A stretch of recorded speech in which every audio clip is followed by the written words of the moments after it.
Hey team, okay, so this is part 7 of our sugar craving series, and today we're talking about what to take notes on. So anytime that you're making these changes to your routine, your daily habits, schedule, food choices, sleep routine, exercise, anything, right?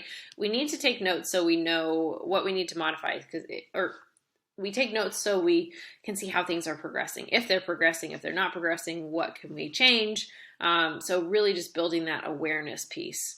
So here's a list of short list of questions that I ask my clients and I ask myself when I'm making these changes as well. So for example, assessing your energy level. And I'll do a quick plug for Chronometer again, because I think, obviously biased, but that our food is so related to how we feel, our energy, our mood, everything in the day. So I really suggest that you use Chronometer where you're logging your food and then you add notes, and things can be time stamped as well. So you can see exactly like, and your exercise is time stamped in there as well. So you can see really like the inputs and the outputs. If you put your notes in there, you can see, okay, I had this at 12 o'clock, 1 o'clock, 2 o'clock, I felt like this. And so you can kind of start to make those correlations between your inputs and what you are feeling after that.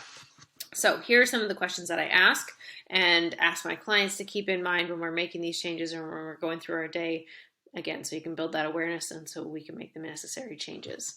So how is my energy today or lately? Do I have even, consistent energy throughout the day that I need to perform my daily task or exercise? How do I feel in the gym? Are we able to push through our workouts? Are they enjoyable? Do you feel strong? Do you feel beat up? Do you feel low energy? Do you feel overly sore, like we need to take a break or, reposition our workout days throughout the week? As far as food, do you feel satisfied with what you're eating? Do you enjoy it? Do you feel like it gives you good energy and satisfies you for a couple hours until your next meal or snack? What certain foods are you craving, if at all? Have you noticed that those cravings have decreased? How is my digestion? Has that improved at all? Am I getting enough sleep? This is crucial because a lot of people will focus on those other things and not so much that they're not going to bed on time, that they are not, getting enough quality of sleep, or it's not actually restorative, even if they are in bed for, quote, the right amount of time. Also, am I consuming breakfast? One period at all? Am I skipping meals? Am I consuming coffee before breakfast? This can really be a problem for people that have very up and down blood sugars. So highly recommend consuming coffee with breakfast if you're a coffee drinker. Are you over consuming caffeine in general? That's not so great either. Were your meals properly balanced, and how consistent were you? If you think that you're doing all the things, I usually have to question the consistency of it.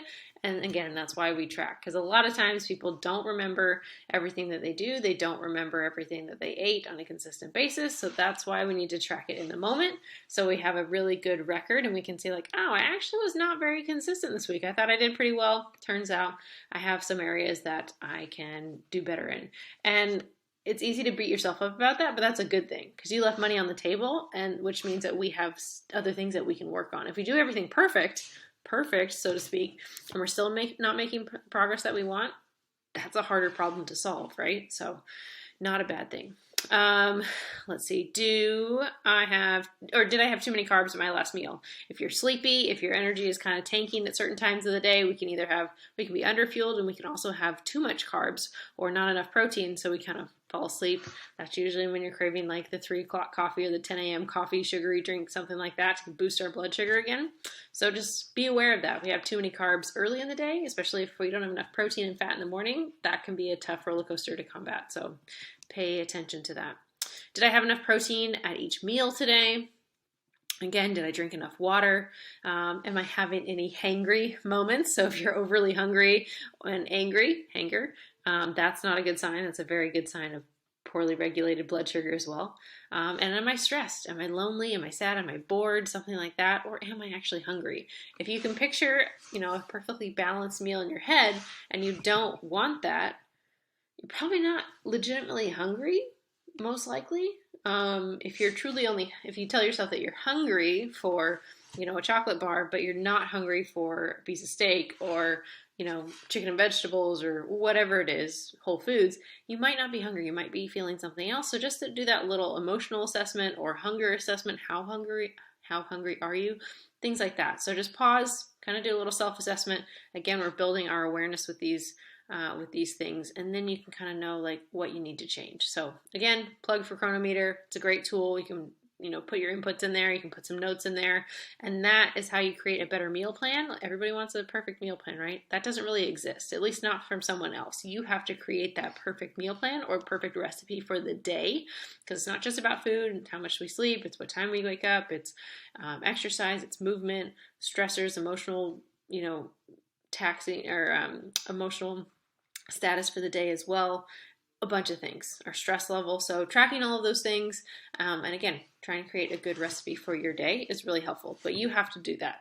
So a coach can help you develop that, but that's something that you have to track so we can help you mold it into what you want. So hopefully this is helpful, but this is what to take notes on when you're making these changes, especially when you're talking about sugar cravings. All right, hopefully this was helpful, and I'll see you in the next one.